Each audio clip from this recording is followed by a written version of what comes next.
I'm the dude. So that's what you call me, you know?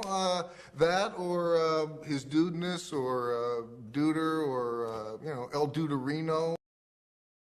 Welcome back on another video on Slotcar Dude. Today we're gonna have a look at does size matter with slot cars, of course. What else? We're gonna have a look at some different types, varieties of Formula One cars in 1 to 32, 1 to 24, and a vintage one as well. So let's jump right into it. This hopping rabbit is an old Holy Steel 1 to 32 Tyrrell Formula One car. Unfortunately, the head of the driver is missing. You could see quite out of bounds is the rear axle and the rear rims. Let's have a look at the details on this car. They are there, but they're typically, if you ask me, like 80s style. The chassis, you've seen that one before if you've watched my previous videos.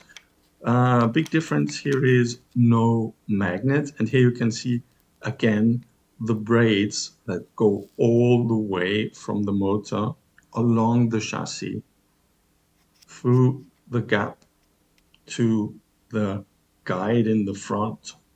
So if you want to change those, you really need a very long braid to be able to change that. The motor still does run quite okay, but again, no traction magnet to hold that beauty on track. Let's move on to the next car. It's a 3-car shootout I'm doing here. The second car that we're going to have a look at is the Fly Slot Williams from 1980, the FW077, sorry. And the driver was Alan Jones in those days, 1980. The comparison on the test bench is, of course, a big one. As you could see, it has got front steering to go with the guide. Yes, it does work. It doesn't do anything to the behavior of the car on track. It doesn't change a thing. It's just an optical gimmick, so to say. Those cars are highly detailed, the bodies, and of course this one has got a traction magnet, as you could see, behind the rear axle. And the details of those Fly Slot cars are amazing, as we're used to be honest, from Fly Associates, Fly Slots. Yes, this is something that they really, really have well done, as you can see. I really like that car. It's I had to have it. I don't know why. It's one of those cars. Looking at it, and I had to have it. And as you could see on the test bench, and here on the test bench as well, it is a smooth runner, and I really can't wait to see it on track. But before that, of course, we're going to open up the chassis to have a look. The chassis and the body is attached with 4 screws. One's already out, so there's 3 more to be taken out. So give me a sec. I'm doing this at normal speed, no winding up here, because it's a quick and easy fix. Well, it should be. Let's see. No, it did work out pretty easy. And because the gearing is very special on that car. In case you haven't seen those, let's have a look together on what they did with the rear axle and the gear. And you can see the motor is a mixture between inline and angle winder. It's a in-angle winder, so to say. And here you can see how they solved the problem with gearing. Changing gears is nearly impossible on that car. Here's one more look at the front steering for the front wheels, which does work on track. It just needed a small fix, which I did then afterwards. But the gearing is very interesting, and the how they placed the motor is also very interesting. And again, you can see underneath the rear axle there is a magnet. Although the setup is quite challenging, let's put it that way, it meshes really well, really nice, turns freely, turns easy.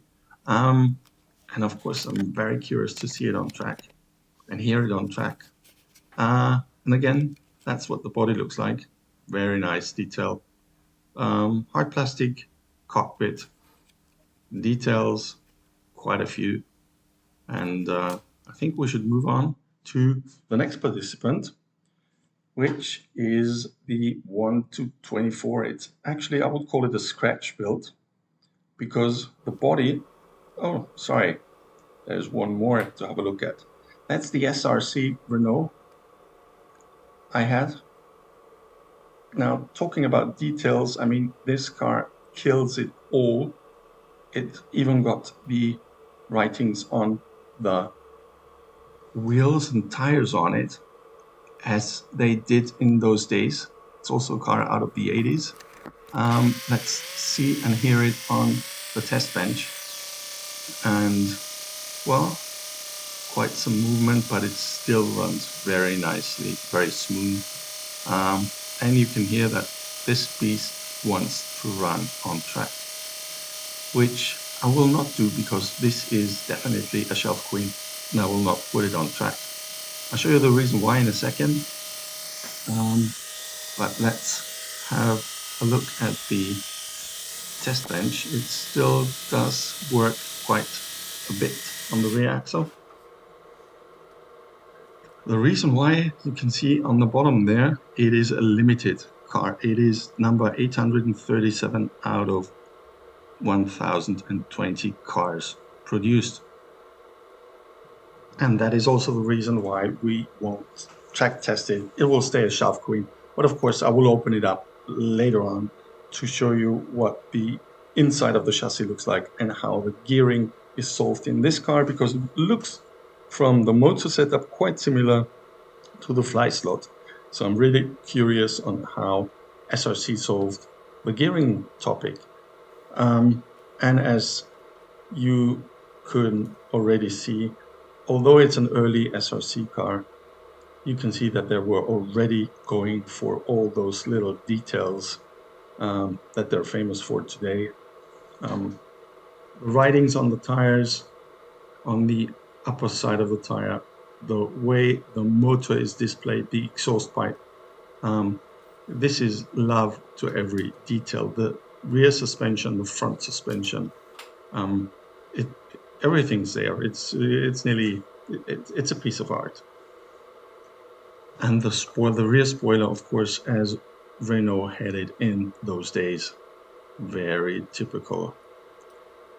And if we do a flyover again, no, we won't. We'll have a look at the chassis. 836 out of 2020. And here you go. That's the inside of the chassis. And as you can see, it is quite similar to what Fly Slot did, or the other way around. Fly Slot did what SRC did. So it's not a real inliner, it's not a real angle winder, it's something in between, but it does the job very well and saves space on the rear axle to fit those low bodies onto the chassis. The rest, nothing special there. Yes, there is also a magnet underneath the rear axle, as you can see, and the rest is pretty good looking, if you ask me.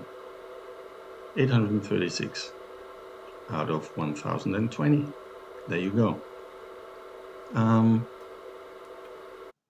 The rest is just a very typical Formula One. Now let's switch over to the big scale, the big brother.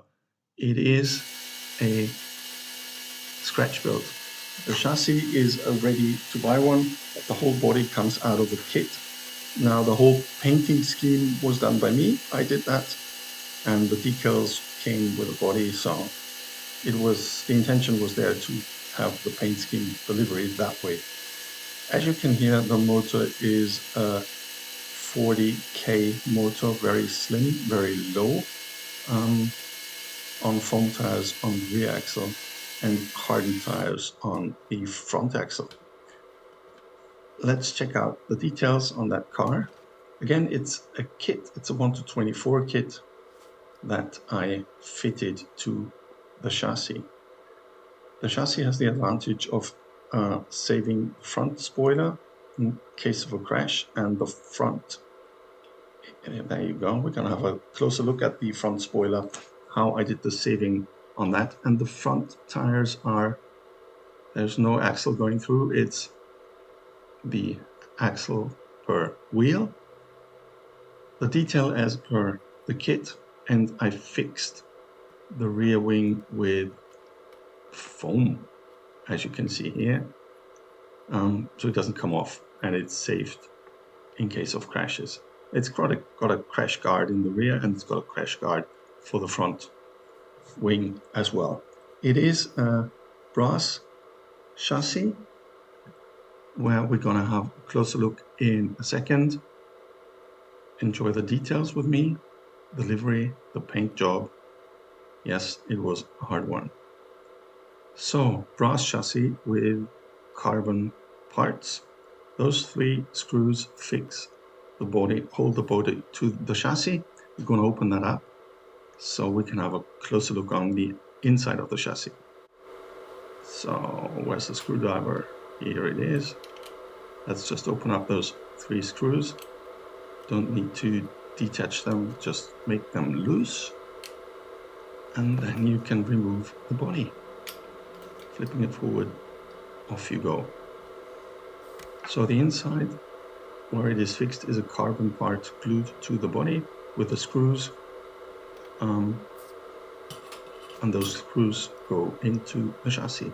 Now, the way I fixed or made the front spoiler flexible is I didn't glue the parts together, and I just taped them with a power tape, so it is flexible. But the chassis got a guard, a front wing guard anyway. This is what it looks like. It's an angle winder chassis with a very small SRP motor, 40K. It's got a suspension built in that you can see here. So this is where the body float comes from, because the chassis moves on those 3 parts.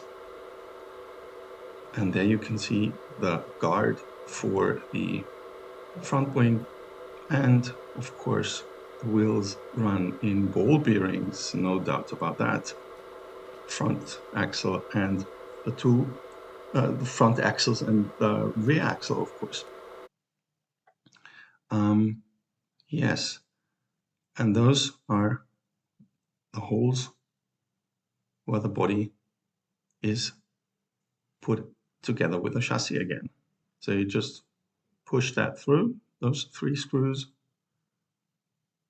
move it backwards like that, and just screw tight, and that's it. There you go, fixed. Easy to detach, to open and close again. Yes, that's what it looks like. So, what do you guys think? Should we go to the track? Should we do a little track testing with those beauties? Okay, off we go. I took all 3 cars to our club track to give you a little impression on what they look like on track. Now, to start off with, the poly steel was not too much fun because the tires were hard as a brick and I couldn't bring them back to life. So this was the furthest distance I could manage, which meant no more track test on the poly steel. So let's stick to the other 2 cars then. Next will be the big brother, the 1:24 car. The topic there was the foam tires were quite old, which means they tend to turn a little hard, but the longer you drive, the better they get. And as you are probably used by now, a little on-track video as well with all the cars that I do. So I will stick to that in the future. Hope you like it. I love it. The longer I drove, the better the grip and the better the feeling, of course. And this car is a killer. I mean, you can beat that beast around the track. Let's have a little flyover on those two cars to show you one more time the details and the difference in scale. So 1 to 24 compared to 1 to 32 there. And of course, after that, it's 32 time with a magnet built in. And this is it's not only cold fly, it does fly along the track, as you can see here. Also the on-track videos, quite fast, good looking, and the magnet just did the job. Would be interesting to see how it runs without the magnet. I didn't do that yet. Maybe this is a future project. And the onboard video was really a lot of fun. And of course, to finish off with, there is a very slow motion. The traction magnet, sorry guys, the traction magnet does the job very well. So there we are for the final flyover on the two track tested cars. Enjoy with me the details one more time. 24 versus 32. So tell me, does size matter? Yes, in Slotcars it does. Of course it does. Slotcar family, this was it for this video. If you like what you've seen, don't forget to press that like button. Press the subscribe button if you want to be informed when I issue new videos. Don't forget to share, leave comments. Yes, please leave comments what you think. And as always with the Slotcar dudes, all of you know it already. Don't forget, there is more to come.